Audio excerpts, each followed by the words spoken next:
Class एक छोटा सा टॉपिक रह गया, इसको भी कवर कर लेते हैं। पिछले कई लेक्चर्स में हमने एग्रीगेट डिमांड और एग्रीगेट सप्लाई मॉडल के लगभग सारे पॉइंट्स क्लियर किए। एग्रीगेट डिमांड्स, डेरिवेशन, सप्लाई, उसका डेरिवेशन, सप्लाई के शॉर्ट रन में, लॉन्ग रन सप्लाई कर्व, और फिर इन्फ्लेशनरी गैप, रिसेशनरी गैप। इसके बाद हमने मॉनेटरी एंड फिजिकल पॉलिसी का इम्पेक्ट देखा कि किसका किस पर इम्पेक्ट पड़ता है, कौन से केस में, क्लासिकल केस में या केंजियन केस में या मॉनेटरिस्ट केस में कौन सी पॉलिसी इफेक्टिव होती है। इस चैप्टर का लास्ट पॉइंट है, लास्ट टॉपिक कह सकते हैं। मैं आपको ये कराना चाहता हूँ कि स्टैगफ्लेशन क्या होता है, या हम करेंगे शॉर्ट रन सप्लाई कर्व जब शिफ्ट हो जाता है, shift in the short run supply curve.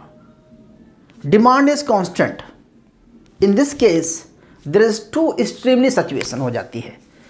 एक होता है क्लास कि मार्केट में प्राइसेस बहुत हाई हो जाता है, और जब प्राइसेस हाई हो जाता है तो उस केस में डिमांड्स क्या हो जाती है, बहुत कम हो जाती है। तो एक तरफ डिमांड कम हो जाने से हमारा ओवरऑल जीडीपी क्या हो जाता है, कम हो जाता है। और आपका जब जीडीपी कम हो जाता है तो एम्प्लॉयमेंट भी कम हो जाता है। तो दो सिचुएशन हो गई, एक तरफ मार्केट में अनएम्प्लॉयमेंट है और मार्केट में प्राइस भी हाई है। तो जब मार्केट में प्राइस भी हाई है और एम्प्लॉयमेंट भी हाई है और रिसेशन भी है,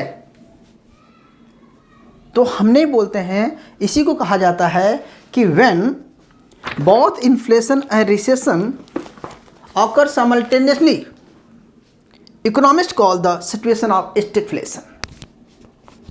सो मैं ग्राफ के थ्रू आपको समझाता हूँ क्लास, थोड़ा समझिएगा।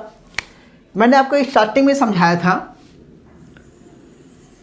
कि ये हमारा जीडीपी होता है जिसको हम वाई से डिनोट करते हैं, और ये जीडीपी पूरी इकोनॉमी के डिमांड को, पूरी इकोनॉमी के एक्सपेंडिचर को, पूरी इकोनॉमी के प्रोडक्शन को रिप्रेजेंट करता है। क्यों? क्योंकि ये डिमांड्स का मतलब ये होता है एग्रीगेट डिमांड्स, और इसका मतलब होता है C प्लस आई प्लस जी प्लस नेट एक्सपोर्ट।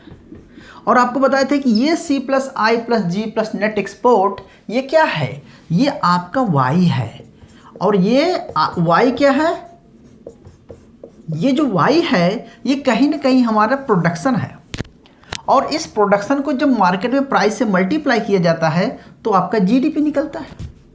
तो यानी कि ये नेशनल इनकम हो गई और ये नेशनल प्रोडक्ट हो गया। तो जो नेशनल इनकम और नेशनल प्रोडक्ट इक्वल हो गया, तो इसको हमें क्यू माना, इसको वाई माना, और जब इक्वल हो गया तो ये एक्सपेंडिचर हुआ तो नेशनल एक्सपेंडिचर हो गया। ये बात आपको समझ में आ गई। यानी कि मार्केट में नेशनल एक्सपेंडिचर या overall aggregate demands is depend on only one price. Clear? और जब प्राइस चेंज होगा तो एक्सपेंडिचर भी चेंज होगी, तो डिमांड भी चेंज होगी। लेकिन ये प्राइस किस पर डिपेंड करता है? प्रोडक्शन पे, और इस प्रोडक्शन क्या है? सप्लाई है।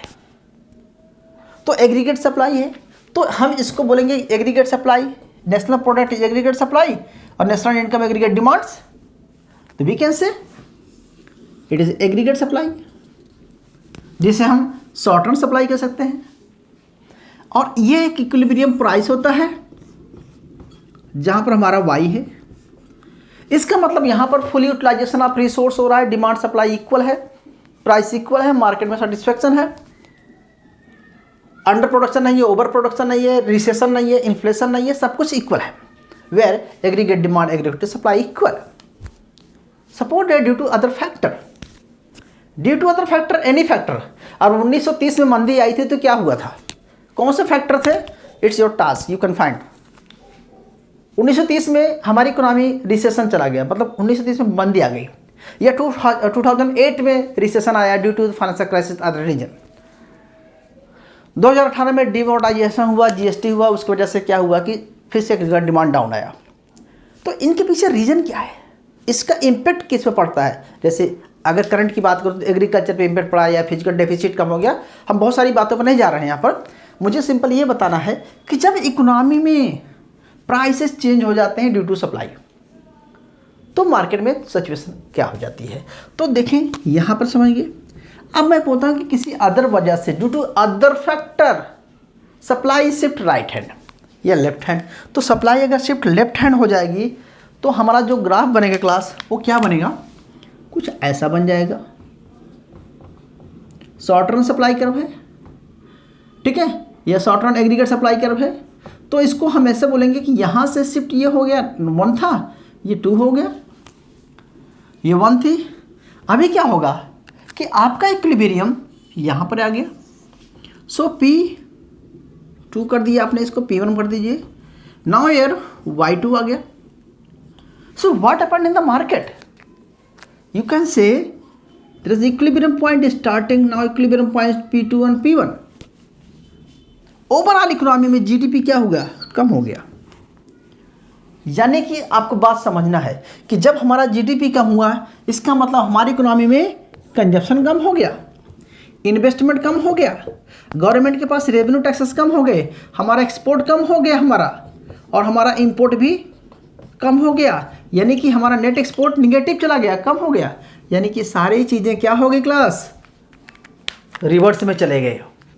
तो इसका मतलब हुआ कि जब एग्रीगेट डिमांड्स कम हो गया हमारी इकोनॉमी में, तो इसकी वजह से हमारी इकोनॉमी का जो एम्प्लॉयमेंट है वो क्या हो गया, फॉल हो गया। एम्प्लॉयमेंट फॉल होने से हमारा प्रोडक्शन भी क्या हुआ, फॉल हो गया, हमारा एक्सपोर्ट फॉल हो गया, हमारा कंजप्शन कम हो गया। कंजप्शन कम हो गई तो इन्वेस्टमेंट ऑटोमेटिकली नहीं होगा, और जब कंजप्शन कम होने का रीज़न क्या है कि जीडीपी कम हो गई, और जीडीपी कम होने से हमारा जो इन्वेस्टमेंट आगे से भी कम हो जाएगी। सारा चीज़ें सेविंग कम होगी तो इन्वेस्टमेंट कम हो जाएगा, इन्वेस्टमेंट कम हो जाएगा तो और सारी चीज़ें इफेक्टिव करेंगी। तो फाइनली होगा क्या कि हमारा जो है एग्रीगेट डिमांड्स कम हो जाएगा, मार्केट में डिमांड वही रहेगी, सप्लाई शॉर्टेज हो जाएगा। Due to supply shortage price increase हो जाएगा।